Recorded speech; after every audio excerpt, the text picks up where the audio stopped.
Bonjour les amis. Aujourd'hui, nous allons nous éloigner des livres. Pas pour les oublier, mais pour parler d'un sujet très important.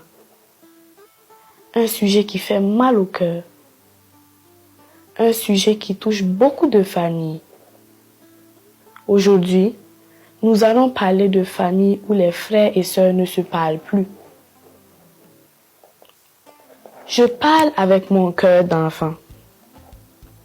Je parle avec une voix souvent tremblante. Quand les frères s'éloignent, Dieu s'éloigne. Quand ce que Dieu unit se brise, les bénédictions s'envolent. Je vais vous raconter une histoire. Il y avait autrefois, dans un village paisible, une famille simple. Des frères et sœurs vivaient ensemble. Ils mangeaient dans la même assiette. Ils dormaient sous le même toit. Ils riaient ensemble. Un jour, quelque chose s'est cassé. Une parole mal comprise, des disputes, de la fierté, de l'ego. Depuis ce jour, des enfants nés du même ventre se sont tournés le dos. Ils ne se parlent plus. Des années plus tard, ils se sont mariés. Des enfants sont nés. Mais les cousins ne se connaissent pas. Ils vivent dans la même ville. Ils portent le même nom. Mais ils s'ignorent. À la maison, les enfants posent des questions. Pourquoi on ne va jamais chez tonton? Pourquoi on ne voit pas tata? Pourquoi les autres enfants ne viennent pas jouer avec nous? Les parents répondent peu. Parfois, ils se taisent. Parfois, ils parlent mal de leurs frères et sœurs. Les enfants écoutent. Les enfants apprennent. Ils apprennent la colère. Ils héritent d'un conflit qui n'est pas le leur. Ils grandissent séparés. Ils perdent le lien familial.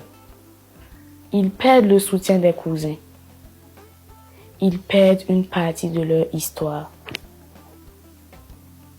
Plus tard, ils manquent de repères et souvent, ils répètent les mêmes conflits. Un enfant qui ne connaît pas sa famille manque de racines. Un enfant qui hérite de la haine apprend la méfiance. Chers parents, quand les frères et les sœurs ne se parlent plus, ce sont les enfants qui en paient le prix. Des innocents qui n'ont rien fait. Les cousins ne sont pas des ennemis. Ils sont une richesse. La famille ne se limite pas à papa, maman et les enfants. Elle inclut les oncles, les tantes, les cousins et les grands-parents. Imaginez un jour des enfants de la même famille qui ne se connaissent pas et qui ont une relation incestueuse. Qui en sera responsable? Vos conflits vous appartiennent. Ne les donnez pas à vos enfants. Parler, c'est protéger l'avenir. Se réconcilier, c'est réparer l'enfance. Aux enfants qui m'écoutent, si votre famille est divisée, souvenez-vous, vous avez le droit d'aimer tous les membres de votre famille. Vous avez le droit de poser des questions à vos parents. Vous avez le droit de souhaiter la paix.